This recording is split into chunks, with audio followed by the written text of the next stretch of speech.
आओ आओ मेरी तीनों प्यारी बहू, आ जाओ। आस्था, रीना, काव्या, धीरे से इस कलश को गिराकर आगे बढ़ो। जी माँ जी। तीनों दाएं पैर से कलश गिराकर प्रवेश करती हैं। अरे माँ जी, ये पत्तों की साड़ी वाली दोनों हमारी जेठानियां हैं क्या? किसी आदिवासी से कम नहीं लग रही हैं।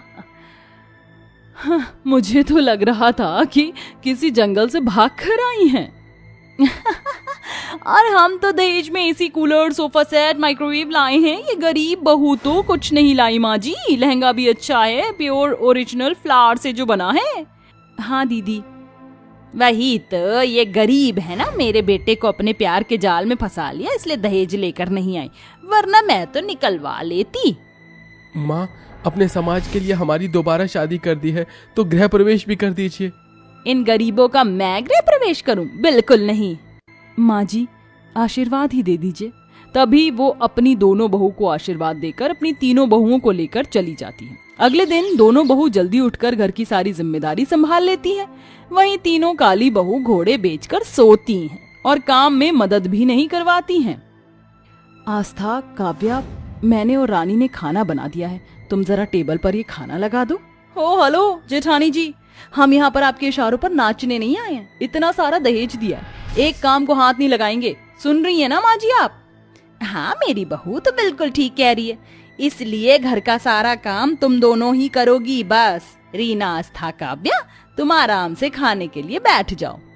फिर दोनों गरीब बहू खाना लगा देती हैं, जिसके बाद सास और तीनों बहुएं मिलकर उनके बने खाने की बुराई करके खाना बीच में छोड़कर चली जाती हैं।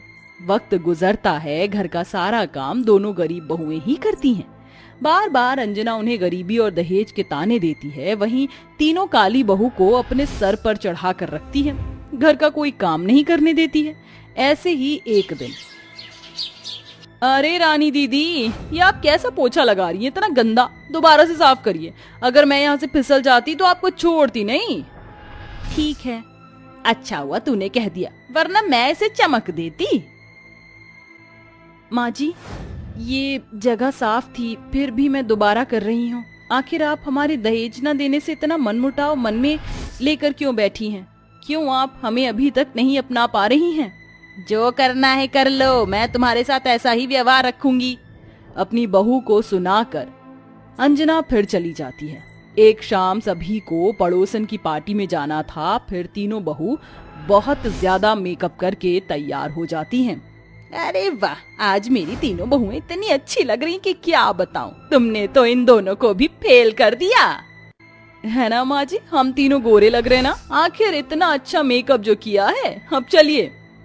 हम भी तैयार हो गए माँ जी। चलो, आ गई मुंह उठाकर। फिर पांचों बहू पार्टी में पहुंच जाती हैं, जहां पड़ोसन की बहू चार्ली तीनों को देखकर कहती है, अरे कुछ दिन पहले तो मैं तुम तीनों को एकदम काला कोयला देखा था, आज इतनी चमक कैसे रही हो? अच्छा एक्सपेंसिव मेकअप किया है, अमीर जो हो, बट मुझे देखो, नेचुरल ब्यूटी है कि लाइट मेकअप कुछ नहीं। तो अपनी जेठानियों को ही देख लो, तुमसे ज्यादा सुंदर लगती हैं। लिमिट में बात करो। हाँ, हम अमीर हैं तो मेकअप भी वैसा ही करेंगे। Any problem? क्या है ना, तुम जैसे गरीबों के बस की बात नहीं है, तो लाइट मेकअप ही करोगे। उसके बावजूद भी तुम हम तीनों बहनों से काली लग रही हो। वही तो।